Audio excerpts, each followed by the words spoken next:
Denzel Washington sees Tupac at a Hollywood gathering and says, "I wish young black men had better examples to follow than you." The room freezes as every celebrity stops talking to watch this confrontation unfold. Tupac's calm, measured response not only challenges Denzel's assumptions, but reveals something about success and authenticity that changes the veteran actor's entire perspective on what it means to be black in Hollywood. Before we continue this incredible story, don't forget to subscribe and hit the like button.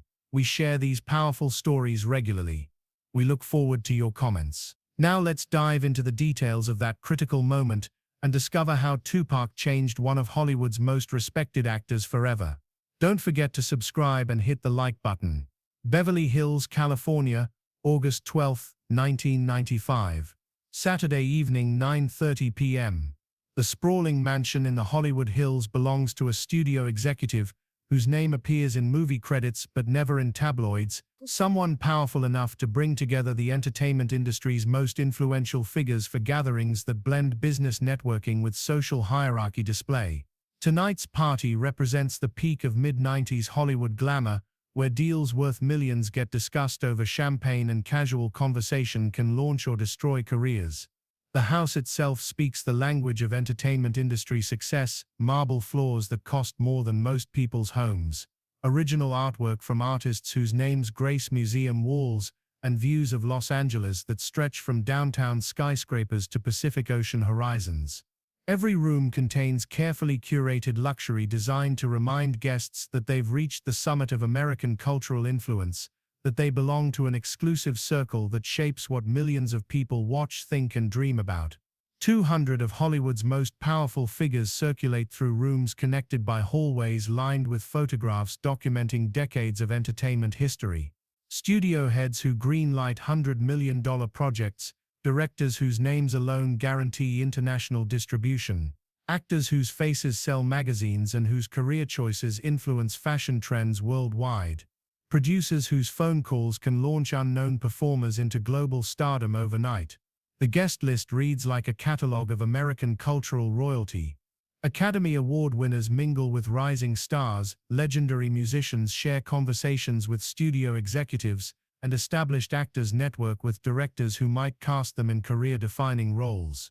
Everyone understands the unspoken rules of such gatherings. Charm matters more than honesty, connections matter more than talent, and maintaining the right image matters more than expressing authentic thoughts. Denzel Washington moves through the party with the quiet confidence that comes from 2 decades of consistent success in an industry that destroys most careers within 5 years. At 40 years old, he represents everything Hollywood admires: talent combined with professionalism, commercial appeal balanced with artistic credibility, and most importantly for tonight's context, respectability that makes studio executives comfortable investing in projects starring black actors.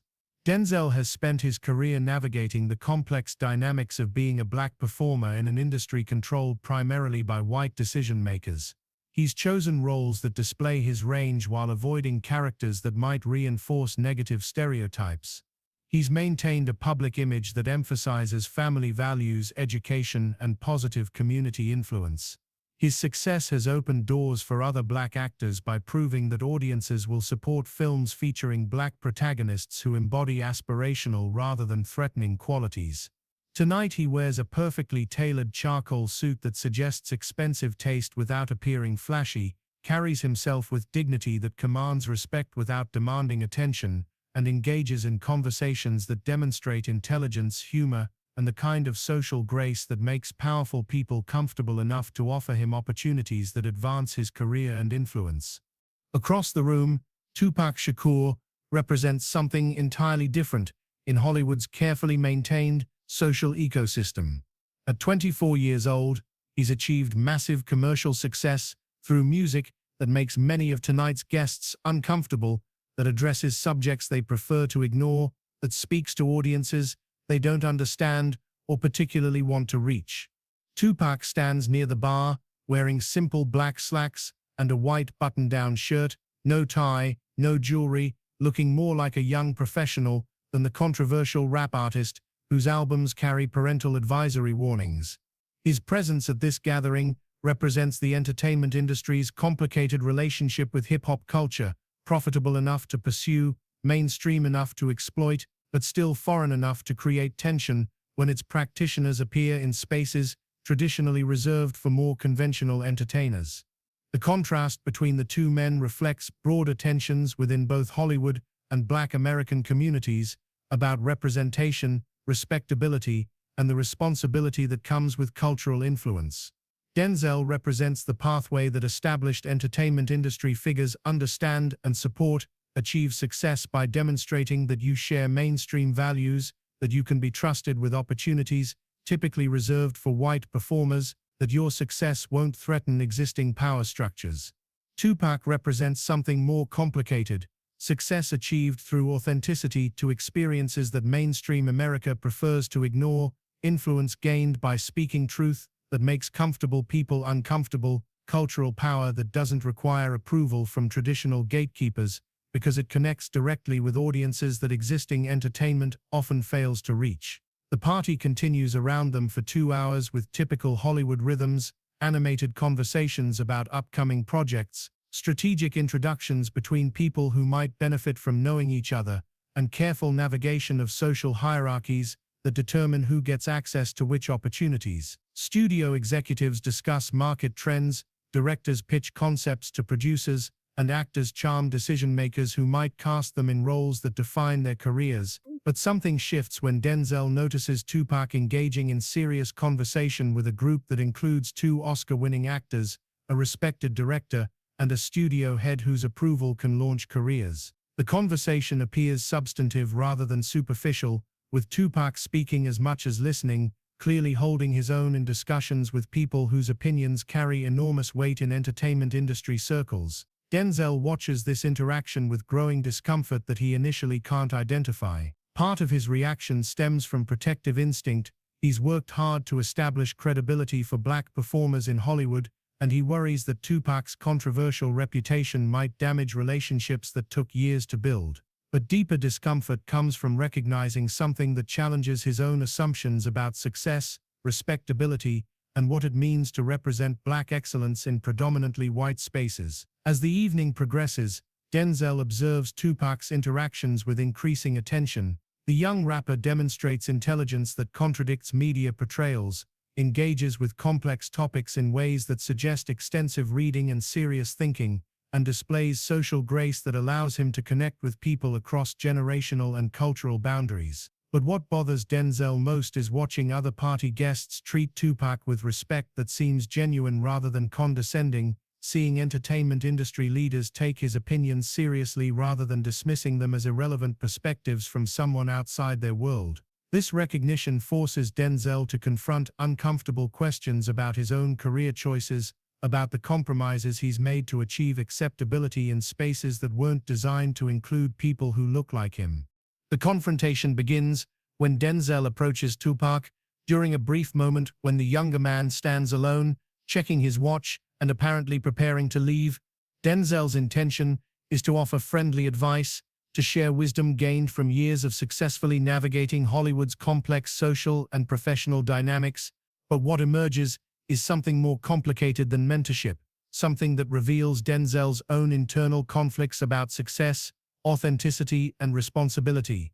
His words carry judgment that he doesn't entirely intend but can't completely deny, frustration that comes from watching someone achieve influence through methods that seem to contradict everything he believes about how Black performers should present themselves in mainstream spaces.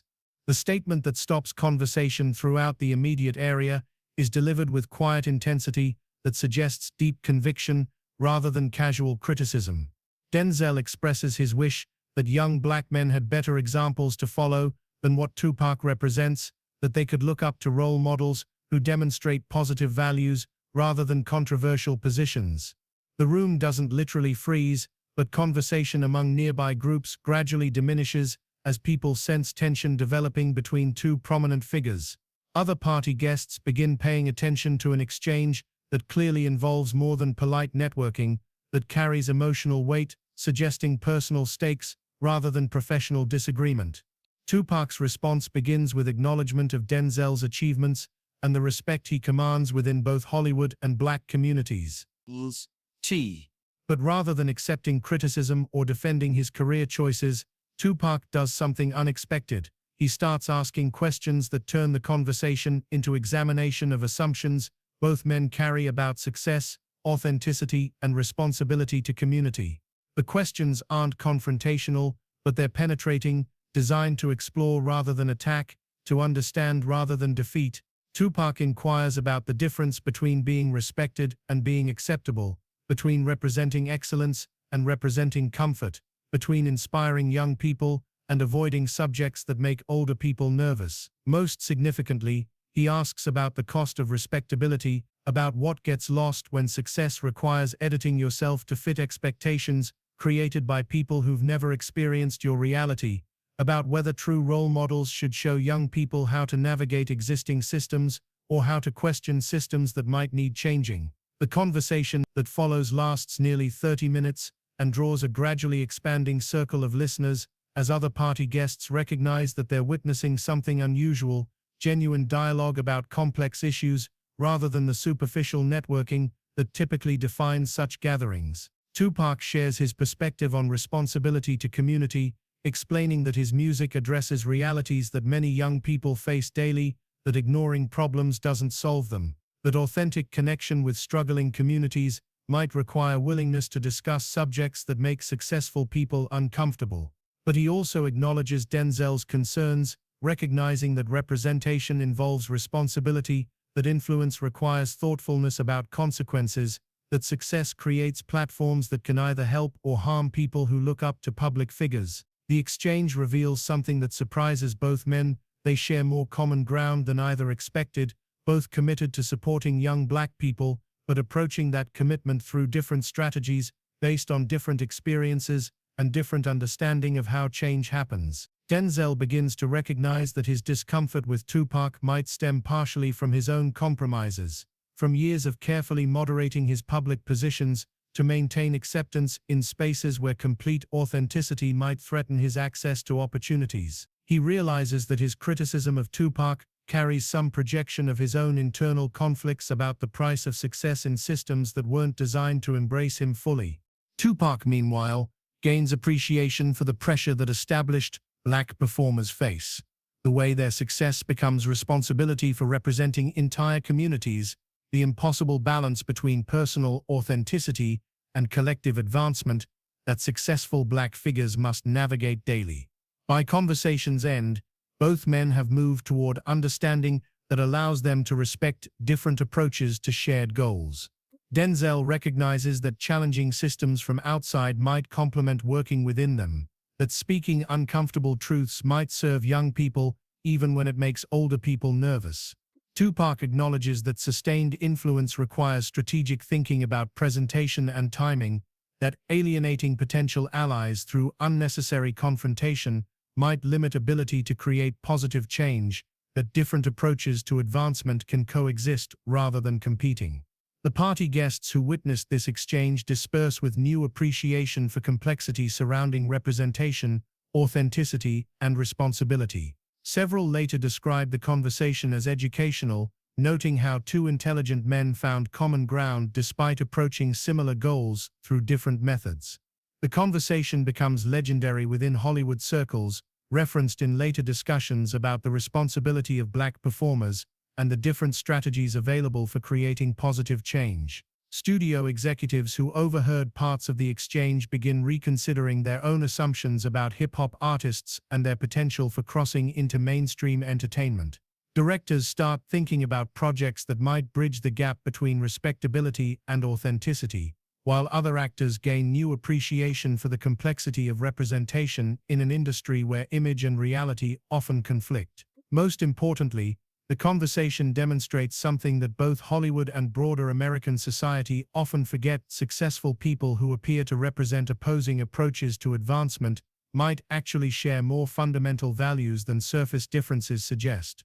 The entertainment industry, with its focus on creating marketable images and maintaining profitable relationships, rarely allows for the kind of honest dialogue that occurred between Tupac and Denzel that night. 3 months later, Denzel and Tupac encounter each other at another industry event. This time their interaction is warm, respectful, marked by understanding gained through honest conversation about difficult subjects. Denzel later credits that night with expanding his thinking about representation and responsibility, acknowledging that his initial criticism of Tupac was influenced by his own insecurities about maintaining acceptability in Hollywood's predominantly white power structure. Tupac, meanwhile, acknowledges learning about the complexity of sustaining influence over time, gaining appreciation for the strategic thinking required to maintain career longevity in an industry that often discards artists who become too controversial or difficult to market. Their subsequent friendship becomes an example of how apparent opposition can transform into mutual support when both parties prioritize understanding over defensiveness. The confrontation that began with judgment ended with mutual respect, proving that even painful conversations can create understanding when both participants prioritize learning over winning, when curiosity overcomes defensiveness, when people choose to see complexity rather than maintaining comfortable stereotypes. August 12, 1995. In Beverly Hills, two successful black men discovered that their apparent differences masked fundamental similarities, that respectability and authenticity might be compatible rather than contradictory, and that difficult conversations about representation can create understanding rather than division when approached with genuine intention to learn rather than simply to be right. Don't forget to subscribe and hit the like button.